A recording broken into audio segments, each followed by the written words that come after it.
মাকে তো দেখতে পাচ্ছি না, আস্তে আস্তে রুমে চলে যাই। বাবা কিরে আস্তে আস্তে কোথায় যাচ্ছিস? আসলে মা রুমে যাচ্ছিলাম। রেজাল্ট কেমন হলো? ভালোই হয়েছে এই তো রেজাল্ট। কই দেখি। Oh no! আচ্ছা এই রেজাল্ট তো ভালো হয়েছে বলছিস কেন মা? ভালোই তো হয়েছে। কি করে বললি রে মোনা যে এই রেজাল্ট তো ভালো হয়েছে? তোর লজ্জা লাগে না? মাত্র 200 কত পেয়েছিস তুই বলছিস তোর রেজাল্ট ভালো হয়েছে? তোর পিছনে 6টা মার্কা দিয়ে রেখেছি এই রেজাল্ট দেখবো বলে। ছি বাবা লাগাচ্ছি। দেখি পাশে বাড়ি রিম্পাকে দেখ এত সুন্দর রেজাল্ট করেছে, মা বাবার মুখটা একটা উজ্জ্বল হয়ে গেছে। আর আমাদের উজ্জ্বল হওয়া তো দূরের কথাই পোড়া হাঁড়ি হয়ে যাচ্ছে।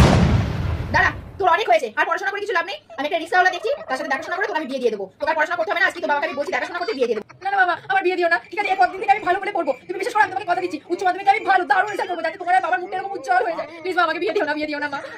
এখন আর হাত জোর করে প্লিজ করে কি হবে? পড়াশোনাটা করার বেলায় মনে থাকা দরকার ছিল তোমার। এই রেজাল্ট দেখবো বলে আমি তোমাকে পড়াশোনা করাচ্ছি না। প্লিজ মামা প্লিজ বিয়ে দিও না আমাকে। ঠিক আছে মাথায় থাকে জানো, আমি এবারেরটা মতো ছেড়ে দিলাম। যদি উচ্চ মাধ্যমিকে ভালো রেজাল্ট না হয় তাহলে দেখিস তোকে আমি বিয়ে দিয়েই দেবো।